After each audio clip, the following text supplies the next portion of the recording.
세상에 있는 모든 사물들이 제대로 돌아가기 위해서는 중요한 에너지원이라는 것이 있습니다. 어떤 에너지가 힘이 주어질 때에 모든 사물들은 그렇게 성장하고 확장하고 번성하게 되어 있습니다. 길가에 핀 들풀 하나도 사실은 절로 그렇게 피는 것이 아닙니다. 그것을 피어나게 하는 에너지원이 있습니다. 어떤 에너지를 공급받지 못하면 들풀조차도 제대로 피어날 수가 없습니다. 요새 최첨단을 달리는 여러 가지 많은 기기들이 있습니다.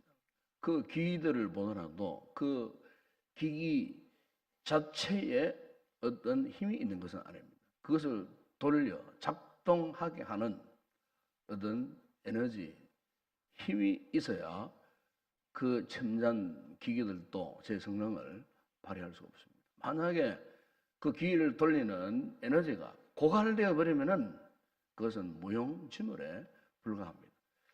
오늘 우리가 믿음 생활을 처음 시작할 때도 우리로 하여금 믿음 생활을 시작하게 하는 영적인 에너지원이 있습니다. 그 에너지의 근본이 있다 그 말이에요. 그 에너지의 근본은 바로 성령님이십니다.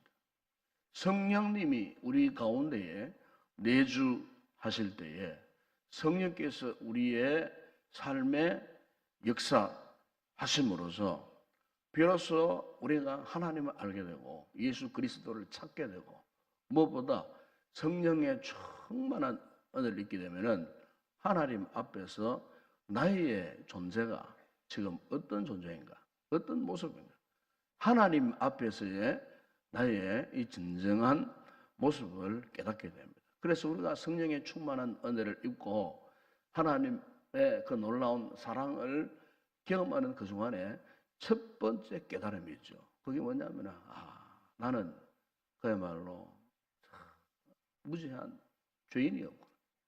하나님 앞에 나는 정말 죄인이었다. 그래서 우리가 성령 충만한 은혜를 입게 되면은 누구나 공통적으로 나오는 기도가 있죠.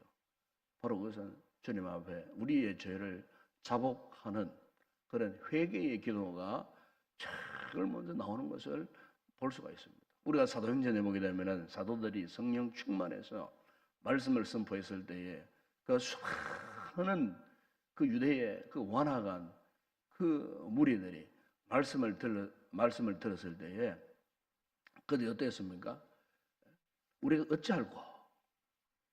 그러면서 그들에게 회개에 자복하는 놀라운 역사가 일어났던 것을 우리가 볼 수가 있습니다. 이렇게 성령 충만한 은혜를 입게 되면은 우리에게 절로 이 같은 간구하고자 하는, 기도하고자 하는 이 거룩한 욕망이 불릴 듯 일어나는 것을 우리가 경험할 수가 있습니다.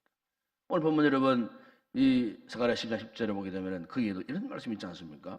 내가 다윗의 집과 예루살렘 주민에게 은총과 간구하는 심령을 부어주신다고 그렇게 말씀합니다. 여러분 여기에 은총과 간구하는 심령, 간구하는 심령이 무엇이겠습니까? 기도를 하고자 하는 뜨거운 그런 욕망, 이 거룩한 욕망. 누구의 역사겠습니까? 성령님의 역사입니다. 사도 바울 여러분 로마서 8장 15절에서 이렇게 말씀했습니다. 너희는 다시 무수하는 종의 영을 받지 아니하고 양자의 영을 받았으므로 우리가 아빠 아버지라고 부르시는다 그랬습니다. 성령 충만하니까 성령께서 우리 속에 기도의 영으로 역사하니까 하나님 아버지 앞에 부르짖게 된다. 그렇게 말씀하고 있습니다. 로마서 8장 26절에 보면 이렇게 말씀합니다. 이와 같이 성령도 우리의 연약함을 도우시나니 우리는 마땅히 기도할 바를 알지 못하나 오직 성령이 말할 수 없는 탄식으로 우리를 위하여 친히 간구하십니다.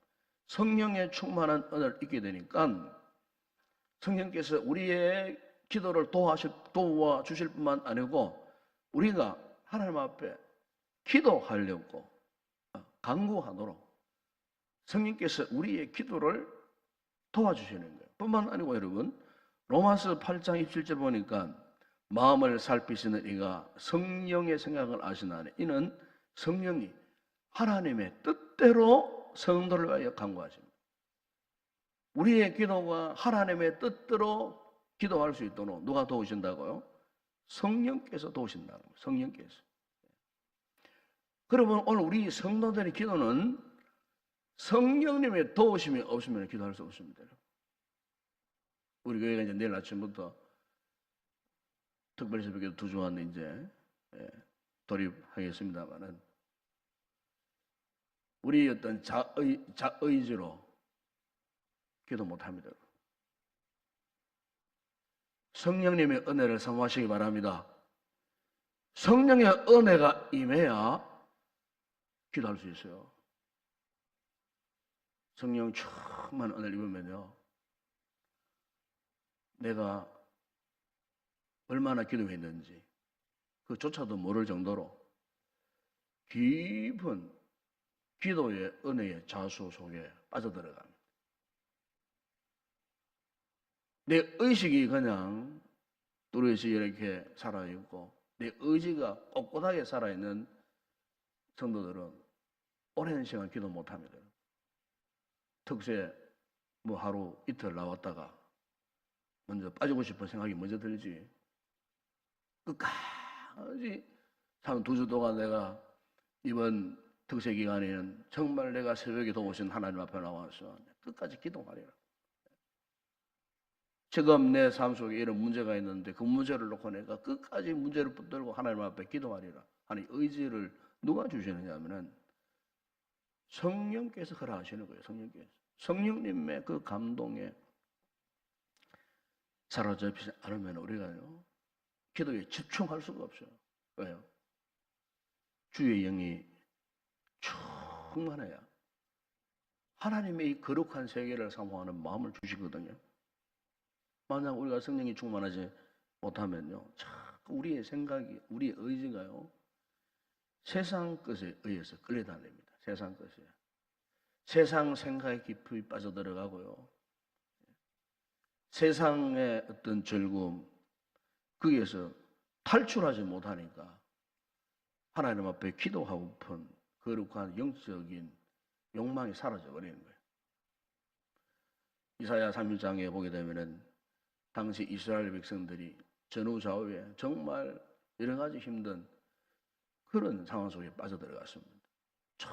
북쪽에는 바벨론 세력이 일어나고 이 서북쪽에는 아수르 세력이 점점 확장하는 이런 상황 속에 마치 오늘 우리 대한민국이 처해져 있는 세계적 열강들 틈바구니에서 이리지도 저리지 못하는 이런 상황에 있듯이 그 당시에 이스라엘 백성들, 유다 백성들이 그런 상황에 도달했을 때에 그들의 생각은 한결같았어요.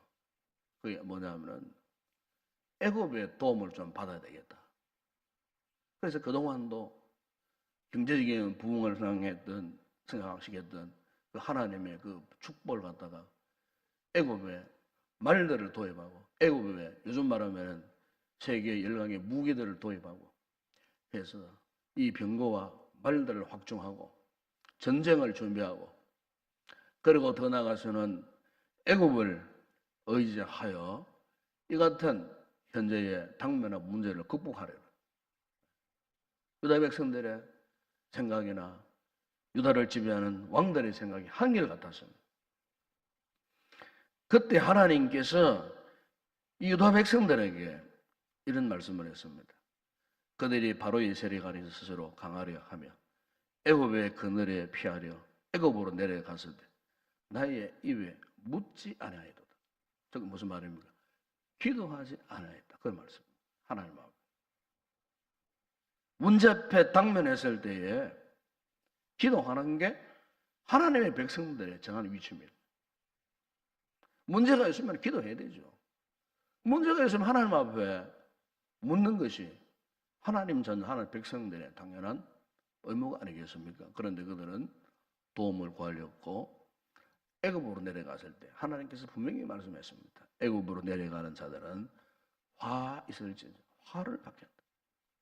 그들의 말을 의지하며 병거의 마름과 마병의 힘이 강함을 의지하고 이스라엘의 거룩하신 이를 앙모하지 아니하여 여호와를 구하지 아니하였다고 그렇게 말씀합니다. 여러분, 오늘 우리 성도들에게 있어서 정말 중요한 것은요, 기도하여 우리의 삶을 이끌어가야 할 줄로 믿습니다.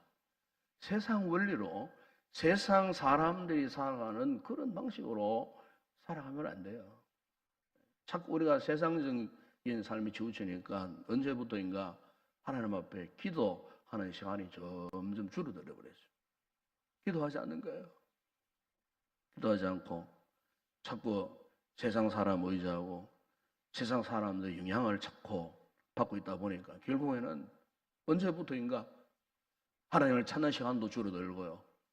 기도하는 시간도 점점 줄어들고요. 그리고 결국에는 어떻습니까? 영적인 메마름 속에 빠져들어가 버리죠.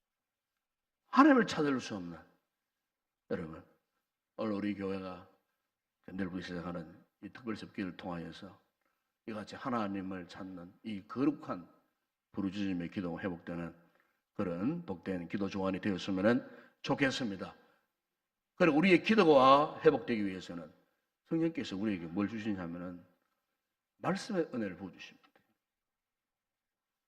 성령님의 감동 없이 말씀 들으면 말씀의 감동이 살아나지 않습니다, 여러분. 성령 충만한 상태에서 말씀을 들어야 그 말씀의 은혜와 능력을 우리가 경험할 수 있는데, 그래서 그 말씀의 은혜와 능력을 경험해야 비로소 우리의 영혼이 하나님 앞에 부르짖기를 사모하는 기도가 회복되어질 수 있는데, 먼저 우리가 말씀의 은혜를 입지 못하면요, 기도할 거룩한 욕망이 나타나지 않습니다. 요사서 1장 18절에 보면은 하나님께서 요사에게 하신 말씀 가운데 이런 말씀이 있습니다. 이 율법책을 내 입에서 떠나지 말게 하며 주야로 그것을 묵상하여 그 안에 기록한 대로 다 지켜행하라. 그리하면 내 길이 평탄하게 될 것이며 내가 형통하리라. 여러분, 말씀과 이 기도는 떨어질래야 떨어질 수가 없어요. 말씀과 기도가 항상 같이 동원되고 마치 동전의 양면처럼 말씀과 기도가 항상 가까이 있을 때에, 그랬을 때에 우리가 하나님 앞에 기도하고자 하는 뜨거운 거룩한 욕망이 일어나는 것입니다, 여러분. 그렇기 때문에 이 말씀이라는 것은 우리가 은혜를 받는 통로입니다, 여러분. 이걸 방편이라고 말해요. 말씀을 통하지 않고는 우리가 은혜를 입을 수 없어요. 우리가 새벽에 기도의 자리에서 듣는 메시지 한마디 한마디에 여러분들이 귀를 기울이고 영적인 극한 사모함을 갖고 먼저 우리 모든 성도들이 이 말씀의 은혜를 입어야 할 줄로 믿습니다. 말씀으로 우리의 심령이 잘 다듬어져야 우리 하나님 앞에 기도할 때도요, 겸손한 자세로, 자만하지 않고 교만하지 않고 하나님 앞에 겸손한 자세로 하나님의 그 말씀에 귀를 기울이고 말씀의 그 은혜를 잊게 될 때에 비로소 우리가 하나님 앞에 기도하고자 하는 이 거룩한 욕망이 일어나는 것입니다. 성령님의 충만한 은혜의 역사가 우리로 하여금 말씀에 대한 한마디 한마디에 영적인 깊은 깨달음이 있고, 그래서 이 말씀의 은혜에 사로잡혀서 하나님 앞에 뜨거운 기도가 우리의 심령에 비해서도 우러나오는 이번 특수의 기도회가 되었으면 좋겠습니다. 뿐만 아니고 여러분, 우리가 성령의 충만한 은혜를 잊게 되면은 결국 우리에게 뜨거운 믿음의 열정이 회복되어집니다. 믿음이 회복되어지면은 하나님을 적극적으로 찾습니다. 하나님을 적극적으로 의지할 수밖에 없습니다. 여러분, 오늘 우리에게 필요한 것은 하나님께 대한 이 같은 절대적인 믿음입니다. 그러므로 성령께서 우리에게 이런 믿음의 역사를 나타내시리라 믿습니다. 하나님께 매어달려 기도할 때에 하나님의 놀라운 믿음의 역사를 오늘 우리의 삶 가운데 일으켜 주실 줄로 믿습니다. 로마서 4장 19절 이하 21절 보면은 그게 아브라함에 대해서 이렇게 말씀하신 바가 있습니다. 그가 백세나 되어 자기 몸이 죽은 것 같고 사라의 태가 죽은 것 같음을 알고도 믿음이 약하여지지 아니하고 믿음이 없어 하나님의 약속을 의심하지 않고 믿음으로 견고하여져서 하나님께 영광을 돌리며 약속하신 그것을 또한 능히 이루실 줄을 확신하였으니. 믿음의 이 확신, 여러분, 믿음의 확신은 우리의 의지에서 나오는 것이 아닙니다. 성령님께서 우리에게 놀라운 은혜를 부어주실 때에 우리가 믿음의 확신, 이 절대적인 믿음의 확신을 갖고 우리가 하나님을 더 의지하고 하나님 앞에 매어 달려서 기도하게 되는 것입니다. 바라기는 오늘 우리가 이 말씀을 묵상하고 이제 내일부터 시작되어지는 특세에 우리가 기도로 준비하고 말씀으로 준비해서 이번 이 특세 기간 동안 하나님께서 우리 교회에 부어주시고 또 하나님께서 우리 성도들 각자 이 개인에게 부어주시는 그 은혜를 사모하고 우리가 인생에 어떤 어려운 문제에 있더라도 하나님 앞에 우리의 모든 기도의 제목을 내어놓고 기도하는 중 성령 충만한 은혜를 잊고 하나님 앞에 큰 은혜를 경험하는 그런 아름다운 기도회가 되었으면 좋겠습니다. 이번 특세를 통해서 우리 성도들이 기도의 산업으로 회복되고 기도 응답에 충만한 은혜를 누리게 되는 아름다운 복된 성도들이 되시기를 주의 이름으로 축원합니다.